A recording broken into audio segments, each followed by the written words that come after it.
할렐루야. 네, 반갑습니다. 오늘도 하나님의 큰 은혜가 우리 사랑하는 성도님들 모두에게 크게 차고 넘쳐나기를 소원합니다.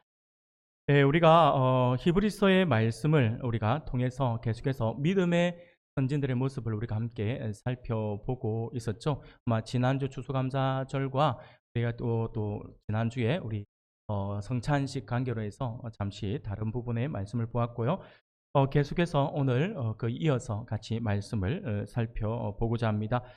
우리는 히브리서 11장의 이 말씀들, 11장에 있는 이 믿음장을 통해서 믿음의 선진들이 보여주었던 믿음의 증거들에 대해서 우리가 함께 살펴보고 있습니다. 오늘은요, 그 믿음의 선진들 가운데 오늘 볼 수 있는 오늘 본문은요, 모세의 부모님들에 대해서 우리가 오늘 함께 살펴보면서 하나님의 은혜를 나누고자 합니다.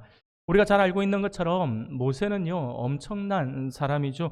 이스라엘 백성들이 지금도 구약 시대에서 가장 위대한 인물을 뽑으라 한다라고 한다면, 왕을 뽑으라 한다면 다윗을 뽑고요, 족장을 뽑으라 한다면 아브라함을 뽑고요, 지도자를 뽑으라 그러면 모세를 뽑을 정도로 모세는요, 이 이스라엘 백성들에게 있어서 그 이름만으로도 어마어마하게 높임을 받는 그러한 위대한 인물입니다. 실제로 우리가 계속해서 살펴보고 있는 이 믿음장인 히브리서 11장의 말씀을 보기만 해도요, 이 히브리서의 저자는요, 믿음의 사람들을 소개하면서 대부분의 사람들은요, 그냥 간략하게만 소개를 하고 있습니다. 그런데 아브라함과 모세만큼은 달라요. 아브라함과 모세만큼은 여러 절에 걸쳐서 소개하고 있는 것을 우리가 볼 수가 있습니다. 그만큼 아브라함과 모세는요, 구약 시대를 대표하는 아주 상징적인 그러한 인물이라고 할 수가 있을 것입니다.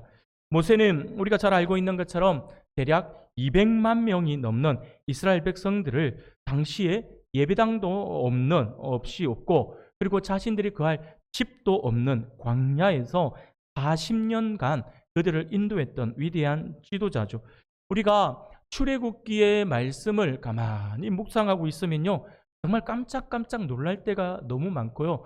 무엇보다 이런 생각이 들 때가 많아요. 정말 모세 같은 사람이 또 있을까라는 생각이 들 때가 너무 많다라고 하는 거죠. 그만큼 모세는요, 위대한 인물입니다. 그런 모세를 통해서 우리가 우리의 믿음으로 사는 사람이 보이는 그 믿음의 증거가 무엇인지를 우리가 살펴보는 것은요, 오늘 우리들에게 있어서 너무나도 중요한 부분이라고 할 수가 있을 것입니다. 그런데 오늘 본문을 우리가 가만히 보니까요, 위대한 지도자인 모세의 이야기를 하기 전에 성경은 단 한 절이기는 하지만 특이하게도 모세의 믿음을 바로 이야기하고 있지 않고 모세의 부모님의 믿음에 대해서 먼저 이야기를 하고 있다라고 하는 것을 우리가 볼 수 있습니다. 23절 말씀을 우리가 한번 읽은 본문 말씀이죠. 23절 말씀을 우리가 다 같이 다시 한번 읽겠습니다. 같이 읽겠습니다. 믿음으로 모세가 낳았을 때에 그 부모가 아름다운 아임을 보고 석 달 동안 숨겨 왕의 명령을 무서워하지 아니하였으며. 아멘.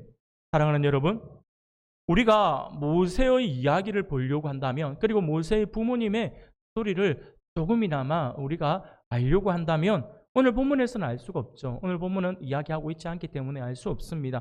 그렇기 때문에 우리가 모세의 출생 스토리를 우리가 알고 싶으면 출애굽기를 보셔야 합니다. 출애굽기 1장과 2장에 잘 기록되어 있습니다.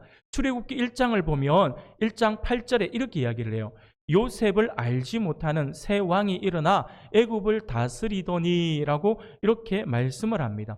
사랑하는 여러분, 여기서 안다, 알지 못한다라고 했잖아요. 여기서 안다라고 할 때 이 안다라고 하는 단어는요, 전에도 한번 말씀을 드렸는데 이 야다라고 하는 히브리어 동사를 사용하고 있습니다.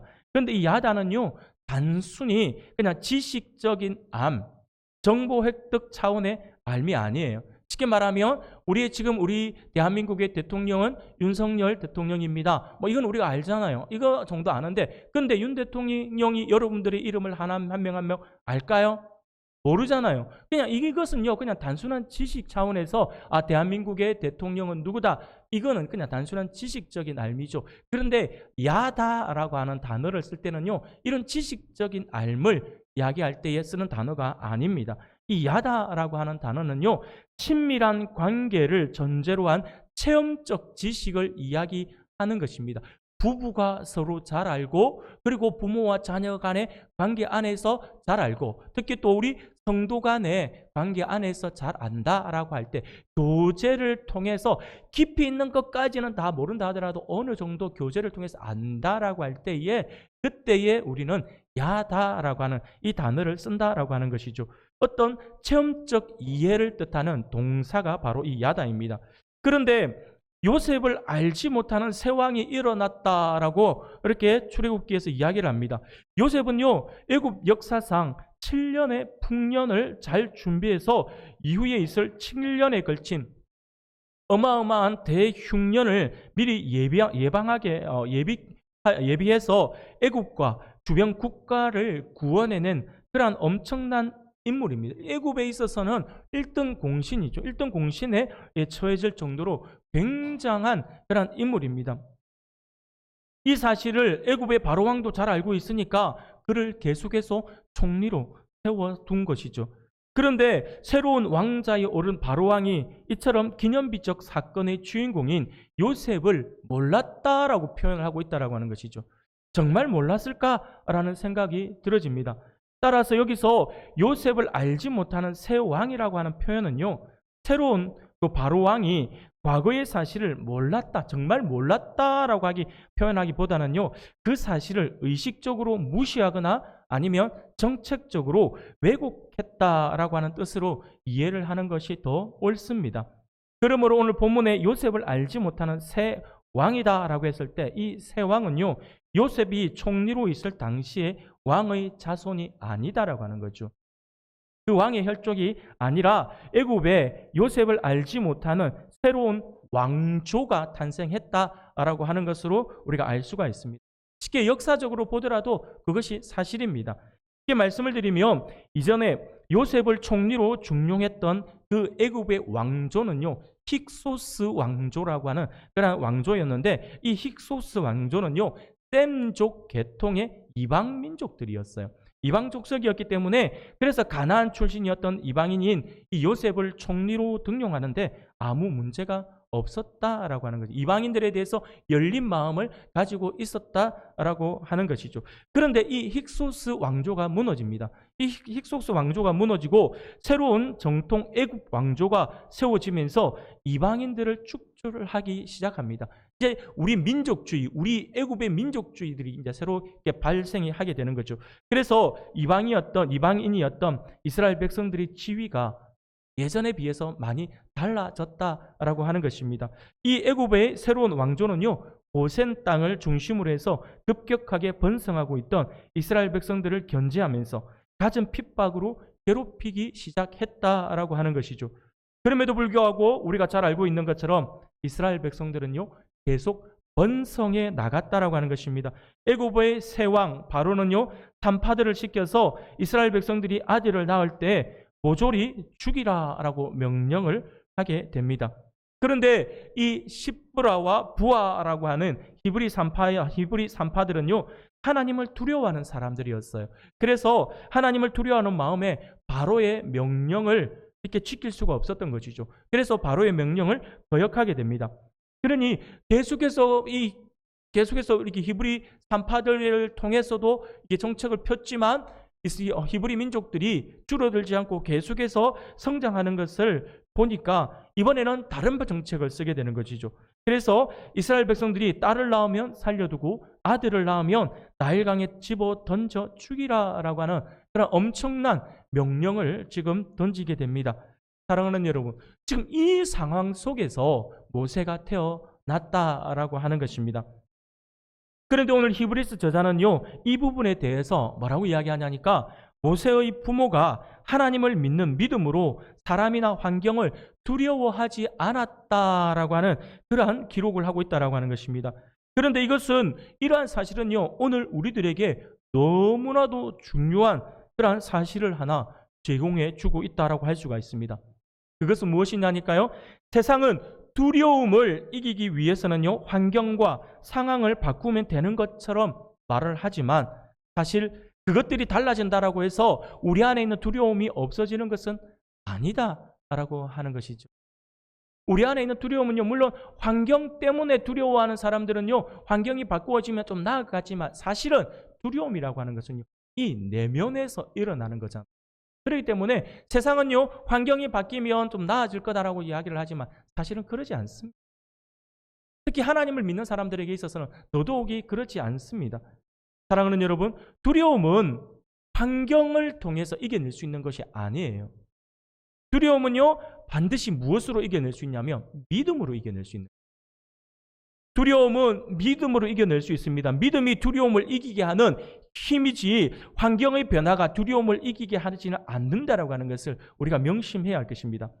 지금 모세의 부모님이 보여주고 있는 그들의 믿음이 바로 이것이에요. 모세의 부모님이 보여주고 있는 그들의 믿음의 삶, 그들의 믿음을 한마디로 딱 정리를 한다면 믿음 안에서 두려움을 극복한 담대함이라고 이야기할 수가 있을 것입니다. 그런 의미에서 하나님을 향한 우리의 믿음은요, 현실의 삶 속에서 두려움을 극복할 용기와 담대함을 가져다주는 놀라운 힘이다라고 하는 사실을 우리가 기억해야 한다라고 하는 것입니다. 오늘 본문의 말씀을 보니까 믿음으로 모세가 낳았을 때 그 부모가 아름다운 아이임을 보고 석 달 동안 숨겨 왕의 명령을 무서워하지 아니하였으며 라고 말씀을 하고 있습니다. 조금 전에도 말씀을 드린 것처럼 모세가 태어나던 당시는요, 애굽에 거하는 히브리인들에 대한 애굽인들의 핍박이 크게 달했을 때였습니다. 우리가 출애굽 1장 22절, 출애굽 1장 22절 말씀을 한번 보면 이렇게 말씀을 합니다. 그러므로 바로가 그의 모든 백성에게 명령하여 이르되 아들이 태어나거든 너희는 그를 나일강에 던지고 딸이거든 살려두라라고 이렇게 명령을 합니다. 이 명령을 한 때가 바로 이 때가 지금 그 상황이었다라고 하는 것이죠. 히브리인들이 엄청난 핍박을 당하고 있는 그때였습니다. 자네 아이들은 태어나자마자 죽음을 맞이하는 그런 운명적 위기를 맞았다라고 하는 것입니다. 그러나 이를 어기는 사람은, 지금 이 명령을 어기는 사람은 바로왕을 대적하는 죄가 되는 거죠. 그래서 그들의 목숨이 위태로워지는 것입니다. 그에 합당한 처벌을 받게 되는 것이죠. 하지만 모세의 부모는 이러한 무서운 법령을 거부합니다. 그것을 거부하고 자신의 아이를 석 달 동안이나 숨겼다라고 성경은 우리에게 말씀을 해주고 있어요. 사랑하는 여러분, 그러면 도대체 이들로 하여금 이렇게 담대하게 행동할 수 있도록 한 그 용기가 어디에서 나온 것일까요? 그저 부모이기 때문일까요?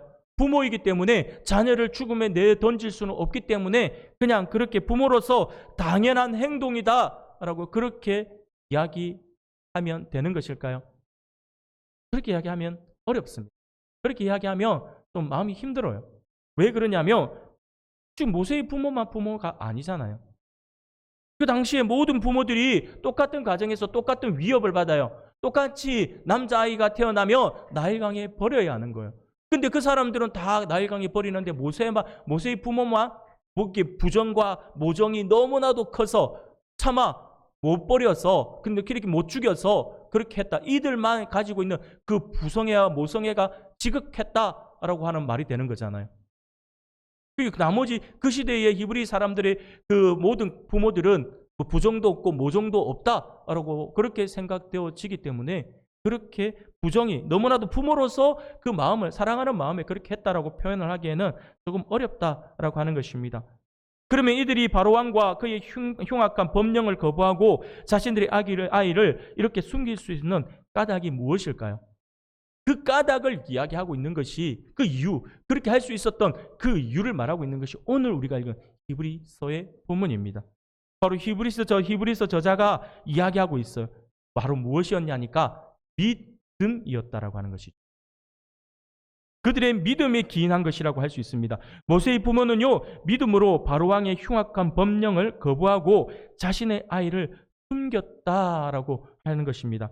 만일 그들에게 이러한 믿음이 없었다라고 한다면 그들은 아마도 왕의 명령이 두려워서 자신들의 목숨을 구하기 위해 자신의 아이를 내어주었을 것입니다. 이러한 사실로부터 우리가 깨닫게 되는 그러한 깊은 진리가 바로 이것입니다. 믿음은 우리에게 두려움을 극복할 수 있는 용기와 담대함을 가져다 준다라고 하는 사실이죠. 우리가 칠흑 같은 어두움에 휩싸여 있어도 두려워하지 않는 것은 우리 안에 신실하신 하나님에 대한 믿음이 있기 때문입니다. 하나님께서 우리와 함께 하시며 우리의 어두운 길을 밝혀주시며 모든 위협으로부터 보호해 주실 것이다 라고 하는 것을, 그런 그 사실을 굳게 믿음으로 우리로 하여금 믿음이 우리로 하여금 두려움 앞에서 무릎을 꿇지 않고 담대하게 나아갈 수 있게 해준다라고 하는 것이죠. 사랑하는 여러분, 우리는 이러한 진리를 시편에 있는 여러 명의 그 시인들의 고백들을 통해서 아주 쉽게 발견할 수가 있습니다. 가장 대표적인 예를 시편 23편을 통해서 이야기할 수 있을 것입니다. 시인은요, 자신의 생명을 위협하는 원수들에게 쫓기고 있습니다. 그럼에도 불구하고 그가 두려워하거나 떨지 않는 이유는 하나님의 도우심과 보호하심에 대한 믿음 때문이라고 그렇게 고백을 합니다. 시편 23편 4절에 시인은 이렇게 고백을 하죠. 우리가 같이 한번 읽어볼까요? 같이 읽겠습니다. 시작.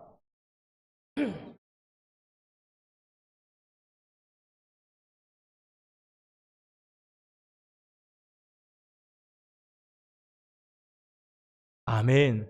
사랑하는 여러분, 그러한 어려움과 그러한 두려움이 있어도 내가 두려워하지 않는 것은 다른 것이 아니라 하나님이 나와 함께 하시기 때문이다라고 하는 거죠. 바로 믿음 때문이라고 고백을 합니다. 여러분, 다니엘은 어떻습니까? 다니엘을 한번 생각해 봅시다. 다니엘은요, 왕 외에는 다른 신을 섬기는 자는 사자굴에 던지게 된다라고 하는 그러한 조서가 내려졌을 때에 다니엘이 어떻게 했습니까? 이 조서를 읽고 어떻게 할까 고민하거나 머뭇거렸습니까? 아니요, 그러지 않습니다. 우리가 같이 읽겠습니다. 다니엘서 6장 10절이에요. 같이 읽겠습니다. 다니엘이 이 조서에 왕의 도장이 찍힌 것을 알고도 자기 집에 돌아가서는 윗방에 올라가 전에 하던 대로 하루 3번씩 무릎을 꿇고 기도하며 그의 하나님께 감사하였더라. 아멘.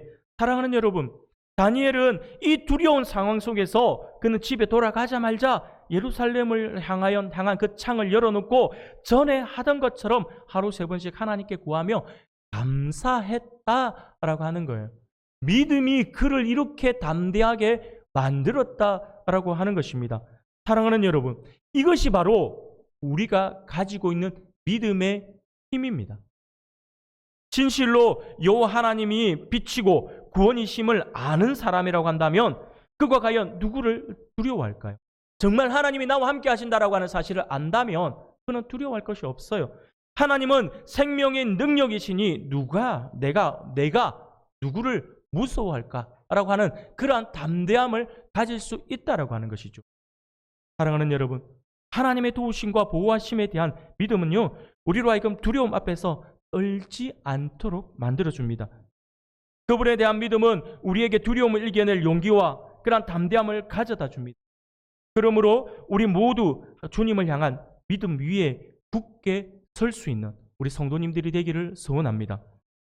세상에는 우리를 우는 사자와 같이 삼켜버리려고 하는 사탄의 무서운 위협이 도사리고 있습니다.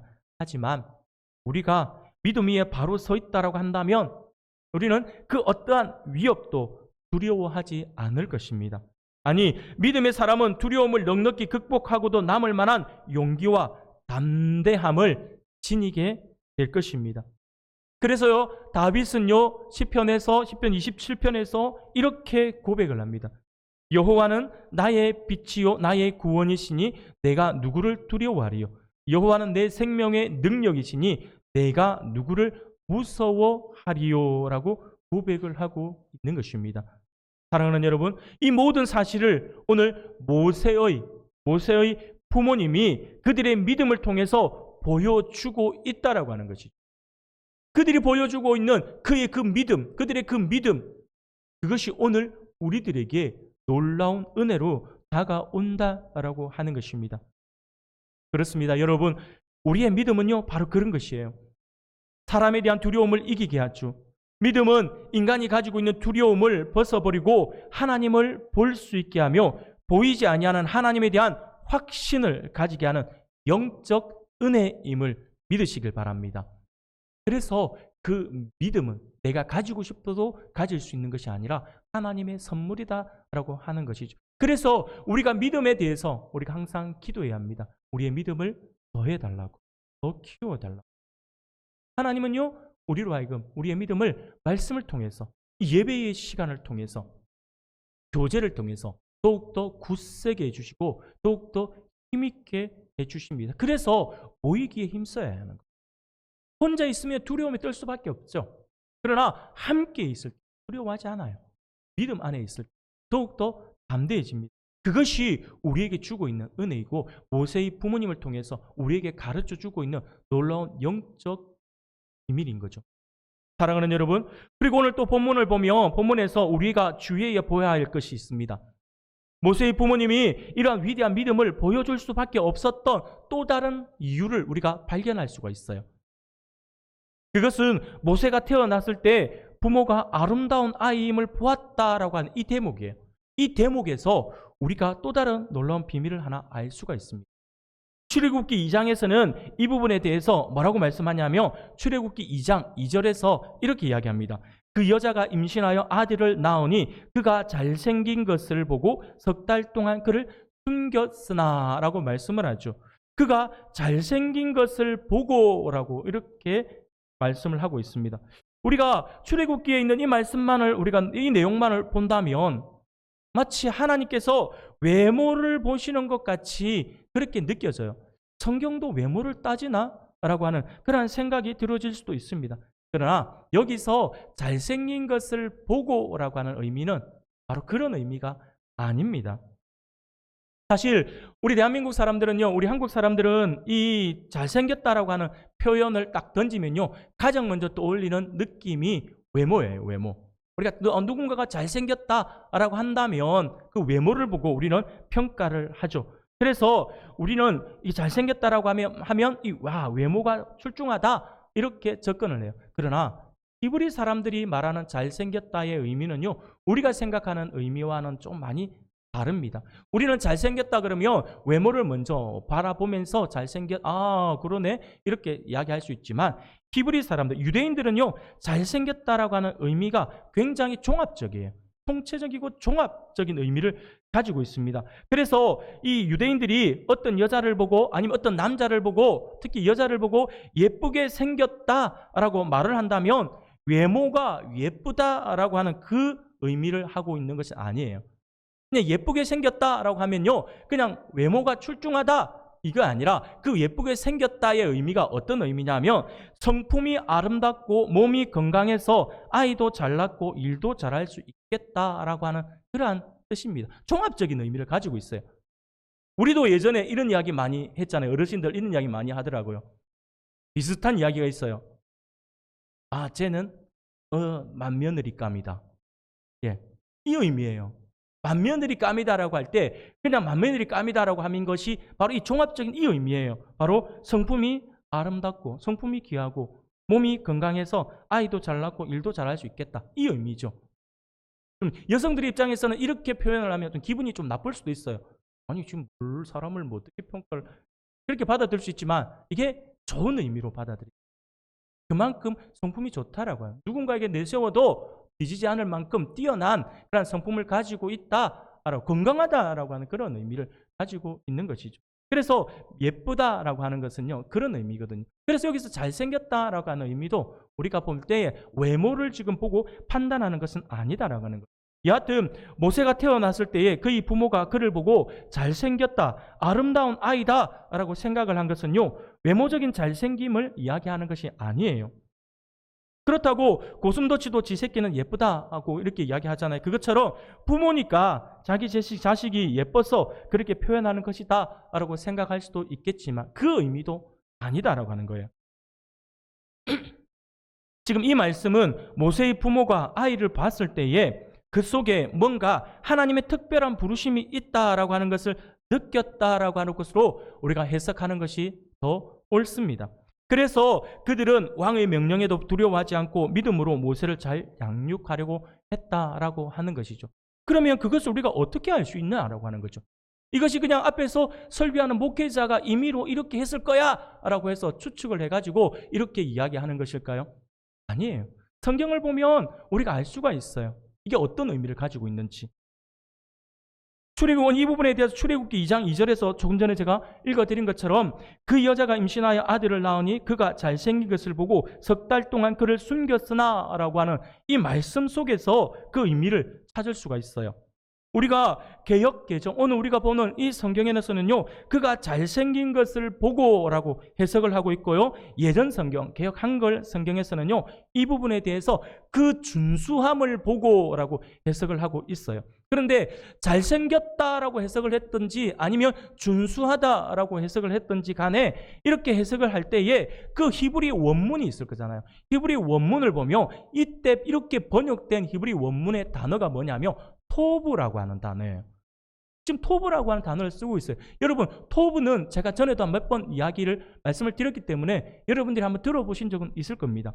이 토브는요, 바로 언제 등장하는 단어이냐면, 물론 여러 부분에 등장하지만 가장 우리가 기억을 많이 하고 있는 이 토브라고 하는 단어는요, 언제 등장하냐니까 하나님께서 천지 만물을 창조하시고 보시기 좋았더라라고 표현하죠. 그 보시기 좋았더라라고 하는 그 표현이 바로 토브했다라고 하는 거예요. 토브가 바로 그 의미입니다. 하나님께서 보시기 좋았다라고 할 때 썼던 단어가 바로 이 토브예요. 이 토브는요, 좋다, 선하다, 행복하다라고 하는 그렇게 번역되어질 수 있는 단어입니다. 쉽게 말씀을 드리면 지금 모세의 부모가 모세를 낳은 후 그를 보았을 때에 하나님께서 천지 만물을 만드시고 좋으셨다라고 하는 그 하나님의 그 마음을 그들이 가졌다라고 하는 것이죠. 사람을 만드시고 심히 좋으셨다라고 하셨던 그 마음을 하나님께서 지금 이 부모들의 마음에 불어 넣어 주셔서 이 아기를 바라보니까 토부했다라고 하는 거죠. 하나님의 마음을 품었다라고 하는 것입니다. 물론 부모이기에 지극히 놀랍고 감사하는 마음으로 그러한 마음을 품을 수 있습니다. 아마 세상 모든 부모의 마음은 비슷할 것입니다. 그러나 지금 모세는요, 이 부모에게 있어서 이 모세는요, 첫 아이가 아니에요. 첫 아이는 모두가 다 감격해 하잖아요. 근데 지금 모세는 첫 아이가 아니다라고 하는 것이죠. 모세 위로 미리암이라고 하는 누나가 있고요, 그리고 아론이라고 하는 형님도 있습니다.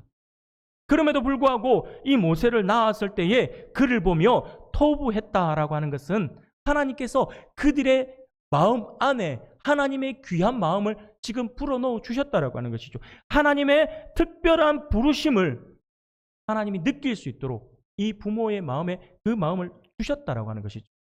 바로 하나님의 이 특별한 부르심이 모세의 부모님들로 하여금 이토록 담대한 믿음을 가질 수 있게 한 것이다 라고 할 수가 있습니다. 사랑하는 여러분, 그러면 여기서 또 한 가지 의문을 우리가 더 한번 가질 수 있어요. 그게 뭐냐면 히브리서 저자가 위대한 믿음의 지도자인 모세를 언급하기 이전에 이렇게 모세 부모의 믿음을 먼저 말하고 있는 그 이유가 무엇일까요? 그것이 조금 전에 제가 말씀드렸던 토부했다라고 하는 그 말씀과 연결이 됩니다. 지금 모세의 부모를 굳이 이야기를 할 이유는 없을 것 같아요. 굳이 없을 것 같은데 이 23절의 말씀을 빼도 없어도 크게 지장은 없을 것 같은데 굳이 그 말씀을 지금 집어넣었어요. 그래서 히브리서 저자가 모세의 부모가 믿음으로 이렇게 했다라고 하는 것을 이야기를 하고 있다라고 하는 거죠. 그 이유가 무엇일까라고 하는 것입니다. 사랑하는 여러분, 물론 앞서 말씀을 드린 바대로 그들이 보여준 믿음의 삶의 증거로 인해서 믿음으로 행한 그들의 담대함을 소개하기 위함이라고 말씀을 드릴 수 있어요. 그렇다면 출애굽기 6장 20절에 보면 이렇게 말씀을 해요. 6장 20절 우리가 같이 한번 읽어볼까요? 시작. 아므라함은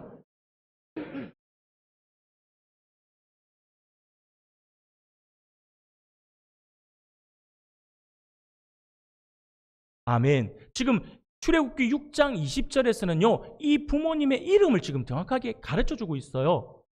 모세의 아버지의 이름은 아므람이었고 엄마의 이름은 요게벳이었다라고 하는 것을 이야기를 분명히 말씀을 해주고 있습니다. 이들 부부가 아므람과 요게벳이라고 정확하게 성경은 그렇게 이름을 기록하고 있음에도 불구하고 그들의 이름을 생략한 채 마치 히브리서의 이 말씀만을 보면 마치 성경에 그들의 이름은 알 수 없는 무명의 사람처럼 그저 모세의 부모로만 소개하고 있다라고 하는 것이죠. 그 이유가 뭘까라고 하는 거죠.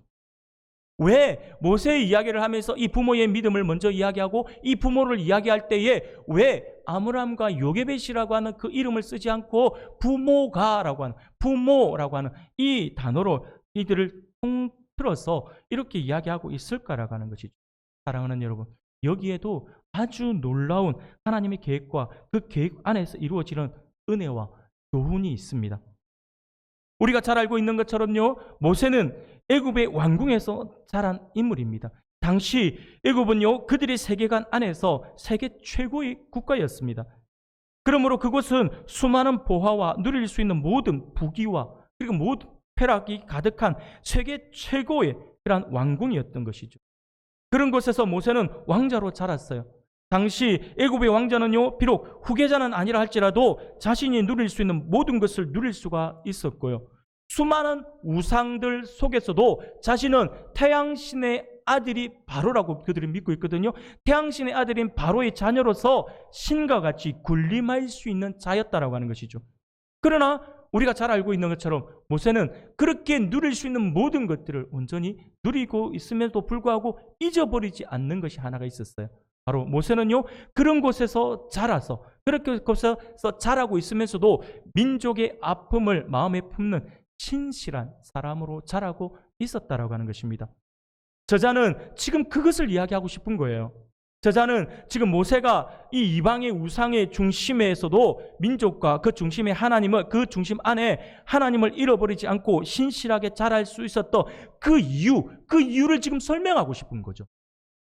그 이유가 무엇이냐니까 다름이 아니라 바로 이것이었다라고 하는 거예요. 그가 부모의 위대한 신앙과 믿음의 유산을 전승받았기 때문이다라고 하는 것을 히브리서 저자가 지금 보여주고 싶은 거예요. 그것을 이야기하고 싶은 겁니다. 히브리서 저자는요 이 부분을 지금 드러내고 싶어 하는 것입니다. 사랑하는 우리 성도 여러분, 그렇습니다. 부모를 통해 신앙을, 그 믿음을 물려받는 것은 가장 성경적이고 하나님이 세우신 가장 바른 질서라고 할 수가 있습니다. 그래서 성경은 계속해서 전능하신 하나님을 말씀하시면서도 이스라엘 백성들에게 끊임없이 이야기하기를 아브라함의 하나님, 이삭의 하나님, 야곱의 하나님을 찾게 하고 있는 것입니다. 그러므로 부모를 통해 신앙의 유산을 물려받는 것은, 제가 조금 전에도 말씀드린 것처럼 이렇게 부모를 통해 신앙의 유산을 물려받는 것은 하나님이 세우신 가장 정상적이고 자연스러운 질서다라고 하는 것이죠. 이 사실을 우리가 분명히 기억하셔야 합니다. 그리고 어쩌면 부모로서, 믿는 부모로서 누리는 최고의 영광과 최고의 특권 중 하나는요, 자녀들이 믿음을 잘 결승하고 이어받는 것이라고 할 수가 있을 것입니다.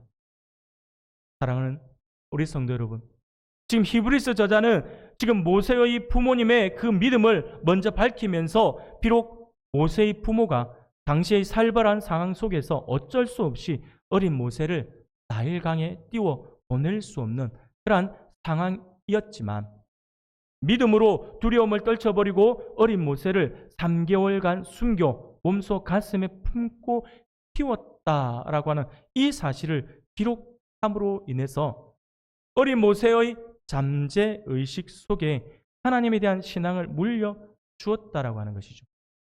그리고 나중에는 요게벳이 이 모세의 유모가 되어서 어릴 때부터 끊임없이 그 품에 안고 아이를 키우면서 계속해서 하나님에 대한 신앙을 물려주었다라고 하는 것이죠.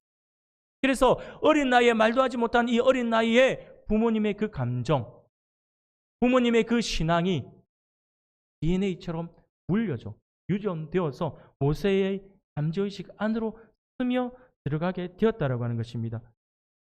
사랑하는 여러분, 이러한 사실들을 통해서 믿음은 자녀들에게 잘 계승하여 이어받게 해야 한다라고 하는 그 중요성을 지금 히브리서 저자가 우리에게 가르쳐 주고 있는 것입니다. 그래서 오늘 본문에서 모세의 믿음을 이야기하기 전에 먼저 앞서서 아므람과 요게벳이라고 하는 이름을 사용할 수 있지만, 그들의 이름을 사용할 수 있지만 그들의 이름을 사용하지 않고 굳이 모세의 부모라고 하는 이야기를 쓰는 거예요. 아므람과 요게벳의 이름을 던져버리고 모세의 입장에서 볼 때는 부모로부터 물려받았다라고 하는 그것을 지금 히브리서 저자가 강조하고 싶어서 그의 이름을 삭제한 상태에서 모세의 부모라고 하는 명칭으로 모세의 믿음이 누구에게서 물려받았는지를 강조하고 있는 것이다 라고 하는 것이 사랑하는 성도, 믿음은요 반드시 우리 자녀들에게 형성되어져야 합니다. 그것이 물려져야 돼요. 조금 전에도 말씀드린 것처럼 부모를 통해서 신앙을, 우리의 믿음을 물려받는 것은 가장 성경적인 교육 방침이고 하나님이 세우신 바른 질서다라고 하는 사실을 굳게 믿으시길 바랍니다. 그래야 해서 우리의 믿음을 우리의 자녀들 때, 우리의 손녀, 손자들에게 물려주는 성도님들이 되기를 소원합니다. 사랑하는 성도 여러분, 오늘 하나님께서 우리에게 주시는 말씀을 기억할 수 있기를 바랍니다. 우리는 오늘 믿음이 주는 담대함과 용기를 보여준 모세의 부모님을 우리가 살펴볼 수가 있었습니다. 그리고 우리의 신앙은 부모로부터 자녀들에게 잘 계승하여 이어받게 해야 한다라고 하는 그것의 중요성을 우리가 함께 살펴보았습니다. 오늘 말씀을 기억하면서 우리의 삶의 현장에서 어떠한 어려움에도 우리와 함께 하시는 우리 하나님을 향한 우리의 믿음으로 또 담대함과 용기를 가지고 그 모든 어려움을 능히 극복하여 하나님께 영광을 돌려드릴 수 있는 우리 성도님들이 되기를 소원합니다. 또한 그러한 우리의 믿음을 우리의 자녀들에게 잘 계승하여서 이어받게 함으로 우리의 믿음과 우리의 신앙이 계속해서 이어져 각 가정들마다 믿음의 명문 가정을 세워나가는 우리 모든 성도님들이 다 되시기를 주님의 이름으로 축복합니다.